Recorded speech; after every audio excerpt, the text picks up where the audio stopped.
नमस्कार दोस्तों, आज का खुलासा न्यूज में आपका स्वागत है और आइए डालते हैं एक नजर 22 मार्च की खबरों पर। शामली के मोहल्ला कलंदर शाह में प्रेम विवाह करने का खामियाजा, विवाहिता को अपनी मौत से भुगतना पड़ा। पति ने पहले तो विवाहिता को मारपीट कर घायल कर दिया, बाद में परिजनों के साथ मिलकर जहर दे दिया। विवाहिता की मेरठ के एक अस्पताल में मौत हो गई है। कार्रवाई की मांग को लेकर परिजनों ने शव को सुपुर्द खाक करने से इनकार करने पर पुलिस ने कार्रवाई का आश्वासन देकर मामला शांत कराया है। शामली के मोहल्ला कलंदर शाह निवासी कासिम पुत्र अली हसन का आरोप है कि उसकी बहन साबिया ने लगभग 8 माह पूर्व शाहरुख पुत्र रईस निवासी मोहल्ला कलंदर शाह के साथ प्रेम विवाह किया था, जिसके चलते मायके के लोगों का साबिया के घर पर आना जाना नहीं था। गत 20 मार्च को सूचना मिली कि शाहरुख ने साबिया को मारपीट कर गंभीर रूप से घायल कर दिया और बाद में परिजनों के साथ मिलकर जहर दे दिया है, जिसको मेरठ के सुभारती अस्पताल में भर्ती कराया हुआ है। सूचना पाकर एक परिजन मेरठ के अस्पताल पहुंचे, तब तक साबिया की मौत हो चुकी थी और शाहरुख अपने परिजनों के साथ मौके से फरार हो चुका था। सूचना पाकर मेरठ पुलिस मौके पर पहुंची और शव का पंचनामा भरकर पोस्टमार्टम के लिए भेज दिया। गत गुरुवार देर रात्रि परिजन शव लेकर शामली पहुंचे और कार्रवाई की मांग को लेकर शव को सड़क पर रखकर सुपुर्द खाक करने से इनकार कर दिया। हंगामे की सूचना पाकर सीओ सिटी अशोक कुमार, कोतवाली प्रभारी सुभाष सिंह राठौर मौके पर पहुंचे और उन्होंने तत्काल कार्रवाई की मांग पर अड़े परिजनों से पुलिस अधीक्षक अजय कुमार से वार्ता कराई, जिसके आश्वासन पर परिजनों ने शव को सुपुर्द खाक कर दिया। कोतवाली प्रभारी ने बताया कि कासिम की तहरीर पर पति शाहरुख, ससुर रईस, सास सायरा, फूफा कयूम के खिलाफ धारा 498A, 323, 328, 304 की धाराओं में मुकदमा दर्ज किया जा चुका है। पोस्टमार्टम रिपोर्ट मिलने के बाद धाराओं को तरमीम कर दिया जाएगा। शुक्रवार को कोतवाली पुलिस ने कार्रवाई करते हुए 2 लोगों को गिरफ्तार किया है, जिसमें ससुर रईस तथा देवर अमन को पुलिस ने गिरफ्तार किया है, जबकि अन्य आरोपियों की तलाश जारी है। पूरी घटना है, जैसे हम ठेली पे थे, सांझ के टाइम हम अपने घर पे आए तो याद में आया कि तुम्हारी बहन को जहर देकर मार दिया उन्होंने। तो हमने वोट नहीं करा, मगर हमारी तरफ तक क्या फ़ायदा में वोट लेने की। तो इधर से हमारी बड़ी बहन आई, बहन आगे उधर गए, लेकिन कहने अगर तो हमारी बहन ने कुछ कर दिया ना तो तुम्हें खून खान शुरू आएंगे। तो जैसा हमें पता लगा तो लोग बाबा को हमें लगा कि ना कार्रवाई तो होनी चाहिए कानून के तौर से। हम सीधे थाने गए, थाने जाकर हमने तेरी दी। तेरी देने के बाद पुलिस वाले आए हमारे साथ, 3-4 गाड़ी आई तो उधर उन्हें उठाया दोनों बाप बेटों को, उठाकर उन पर फिर मुकदमा दर्ज करवाया। फिर हम सुबह मेरठ गए, मेरठ जाकर देखा तो ये जो शाहरुख का लड़का है तो ये वहाँ से फरार हो चुका था, माँ भी और शाहरुख भी। ये हमें नहीं मिले, ये सब अकेली थी वहाँ पर और कोई नहीं था वहाँ पर। बाकी इसकी देखभाली हमने करी वहाँ पर, इसका पोस्टमार्टम सब चीज़ हम करवा कर आए। शहर तथा आसपास क्षेत्र में होली का पर्व बड़े ही धूमधाम और हर्षोल्लास के साथ मनाया गया। छुटपुट वारदातों को छोड़कर पूरे जनपद में होली शांतिपूर्ण तरीके से मनाई गई। होली के अवसर पर पूरे क्षेत्र में माहौल उत्साहपूर्वक रहा। होली सुबह से ही नवयुवकों की टोलियां रंगों से सारोबार होकर दुल्हन की शाम तक एक दूसरे को विभिन्न प्रकार के रंगों से रंगते हुए नजर आए। गुरुवार सुबह से ही युवक टोलियां बनाकर एक दूसरे के घरों में जाकर रंग गुलाल होली खेलते नजर आए। जगह जगह युवकों ने ढोल व डीजे की धुन पर नाच गाकर होली का पर्व मनाया। यह सिलसिला देर शाम तक जारी रहा। कुछ युवक अपने दुपहिया वाहनों पर सवार होकर बाजारों में गुलाल उड़ाते हुए घूम रहे थे। शामली के बड़ा बाजार, नया बाजार, दयानंद नगर, शांति नगर, माजर रोड, बड़ियाल, जाटान, बरखंडी रोड, रेलपार, रामसागर, पंसारण आदि स्थानों पर होली का पर्व धूमधाम के साथ मनाया गया। वहीं प्रशासन द्वारा सुरक्षा के काफी पुख्ता प्रबंध किए गए थे। हर क्षेत्र में भारी संख्या में पुलिस के जवानों के साथ साथ पीएसी के जवानों को तैनात किया गया था। अनेकों संस्थाओं द्वारा होली मिलन कार्यक्रम का भी आयोजन किया गया, जिसमें सभी ने होली का पर्व बड़े ही सौहार्दपूर्वक मनाया गया। उन्होंने एक दूसरे को गुलाल लगाकर होली पर्व की शुभकामनाएं दी हैं।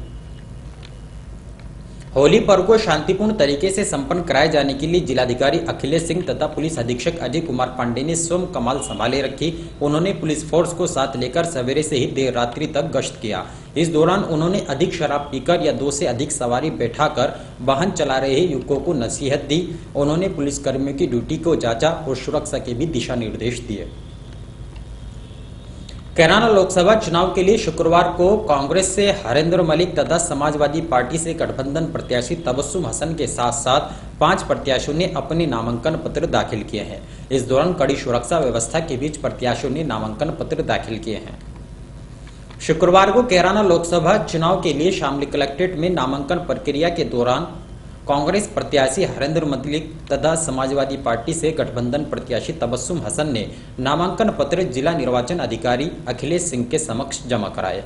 इसके अलावा निर्दलीय प्रत्याशी कैराना विधायक नाहिद हसन, निर्दलीय प्रत्याशी गांव खुरगान निवासी सलीम पुत्र करामत अली ने भी अपने नामांकन पत्र दाखिल किए हैं। सपा प्रत्याशी तबस्सुम हसन ने 2 नामांकन पत्र दाखिल किए हैं। ARO सुरजीत कुमार ने नामांकन पत्रों की जांच की। नामांकन प्रक्रिया सुबह 11 बजे से लेकर दोपहर 3 बजे तक जारी रही। प्रत्याशियों द्वारा नामांकन पत्रों की खरीद व दाखिल करने के जिला प्रशासन ने पूरी तैयारियां कर रखी थी। जिला प्रशासन ने कलेक्ट्रेट DM कोर्ट में जाने वाले प्रत्याशियों के लिए बैरिकेडिंग की थी। भीड़ रोकने के लिए कलेक्ट्रेट से 100 मीटर की दूरी पर बैरियर लगाकर पुलिस बल तैनात किया गया था। ARO के रूप में SDM सदर सुरजीत कुमार को जिम्मेदारी दी गई थी। पहले दिन किसी भी प्रत्याशी द्वारा नामांकन पत्र दाखिल नहीं किया गया था। अब 25 मार्च को नामांकन पत्र दाखिल होंगे। 26 मार्च को नामांकन पत्रों की जांच, नाम वापसी की आखिरी तिथि 28 मार्च को होगी। 23 मार्च को शनिवार तथा 24 मार्च को रविवार होने के कारण अब प्रत्याशियों के पास मात्र एक ही दिन का समय शेष रह गया है, जिसके चलते सोमवार को ही निर्दलीय व भाजपा प्रत्याशी अपने नामांकन कर सकेंगे।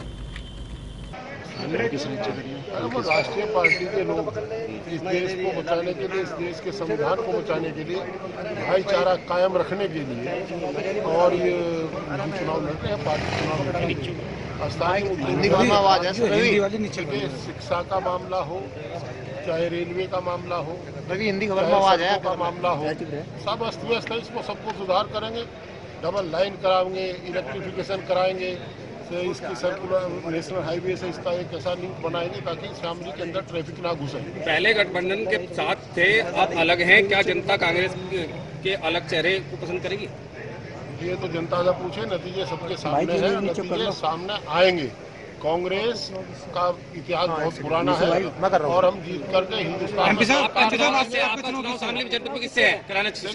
चुनाव तो मुझे लग रहा है कि जो पढ़े लिखे, समझदार, मेहनतकश, ईमानदार लोग हैं, चरित्रवान लोग हैं, छोटा व्यापारी है, किसान है, कामगार है, नौजवान है। अपने चुनाव किससे मानते हैं? मैं बता तो रहा, अपने प्रतिद्वंदी से चुनाव में पहले नॉमिनेशन फाइल तो पूरे हो ले, तब पता लगेगा कि गठबंधन से है या बीजेपी प्रतिबंधित दोनों पार्टियां हैं, किसको आप? मेरी बात सुनिए, बहुत साफ सी स्थिति है।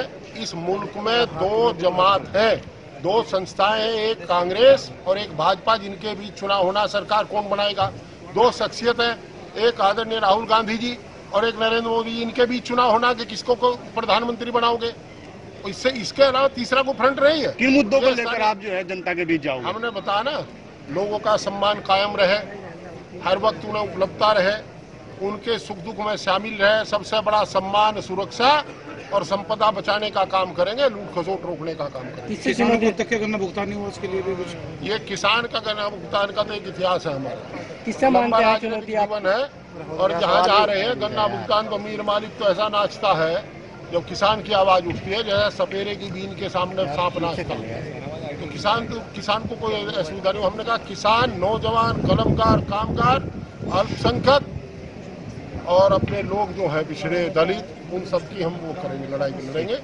और बहनों का, महिलाओं का सम्मान सर्वोपरि होगा। नशा मुक्ति का प्रयास करेंगे कि नौजवान नशे की तरफ। जैसे बीजेपी पुलवामा के ऊपर चुनाव लड़ेगी, क्या आप भी उसी को मुद्दा उठाएंगे? देखिए, पुलवामा जो है, सत्यता ये है कि वो राष्ट्रीय शर्म की चीज है।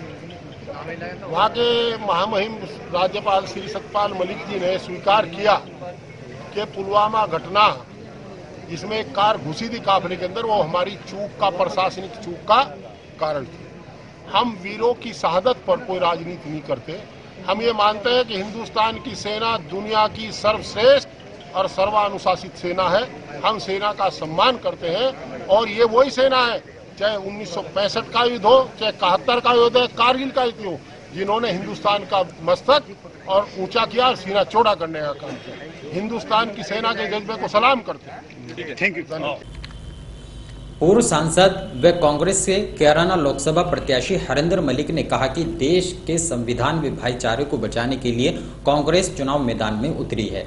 आज राहुल गांधी या नरेंद्र मोदी को चुनने की चुनौती है, जिससे जनता को अपने बल पर पूरी तैयारी करनी होगी। उन्होंने कहा कि सुई से लेकर हवाई जहाज तक का निर्माण कांग्रेस ने अपने 60 साल के इतिहास में करा है। हरेंद्र मलिक शुक्रवार को अपने आवास पर कार्यकर्ताओं की बैठक को संबोधित कर रहे थे। उन्होंने कहा कि कांग्रेस का इतिहास बहुत पुराना है।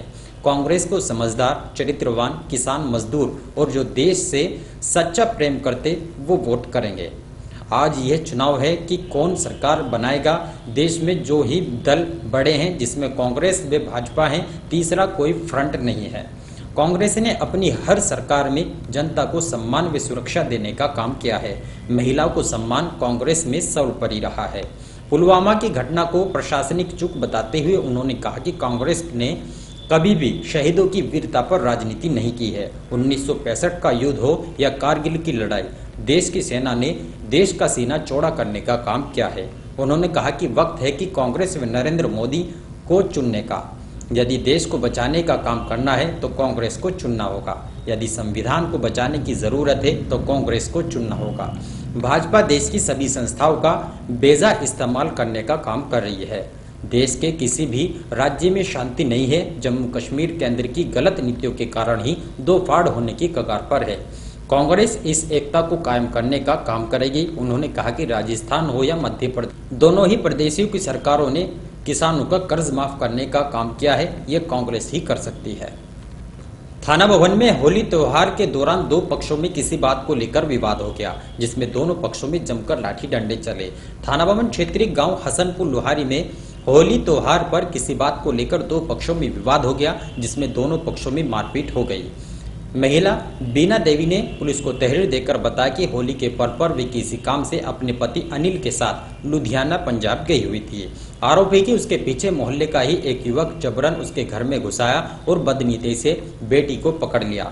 शोर शराबा करने पर वह मौके से भाग गया। परिजनों ने विरोध करने पर आरोपियों ने उसके घर में लाठी डंडों से घुसकर हमला बोल दिया, जिसके बाद बेटी नंदनी, दामाद राहुल, देवर धर्म सिंह, राजवीर, देवरानी सुनीता, बीना आदि गंभीर रूप से घायल हो गए। पीड़िता ने मामले में जांच कराकर कार्रवाई की मांग की है। 7वीं कैरम डिस्ट्रिक्ट चैंपियनशिप का फाइनल मुकाबले में शामली के युवा खिलाड़ी शहजमा ने कैराना के बुजुर्ग तौफीक को हराकर विजय प्राप्त की। फाइनल मुकाबले में बेस्ट ऑफ 3 में पहला मुकाबले में शहजमा 25 ने तौफीक को 0 से हराया है। दूसरे मुकाबले में शहजमा 26 ने तौफीक 14 से हराकर लगातार दूसरी बार चैंपियनशिप में अपना कब्जा जमाया है। इसके साथ ही तौफीक ने कैरम से संन्यास लेने की घोषणा भी की है। सेमीफाइनल मुकाबले में शहजमा ने युवा अजहर को हराकर, तौफीक ने कासिम को हराकर फाइनल में प्रवेश किया है। इस मौके पर आजम खान, डॉक्टर आरिफ, आस मोहम्मद, राशिद, इलियास, हैदर, अखलाक, फरीद, नसीम, इमरान, साजिद, फरदीन, अबरार, नौसाद, बानी, बूरा, परवेज, डॉक्टर हाशिम, जमाल हसन, नूर मोहम्मद, इसरार आदि उपस्थित रहे हैं। और इन्हीं खबरों के साथ समाचार बुलेटिन यही समाप्त है। दीजिए इजाजत, नमस्कार।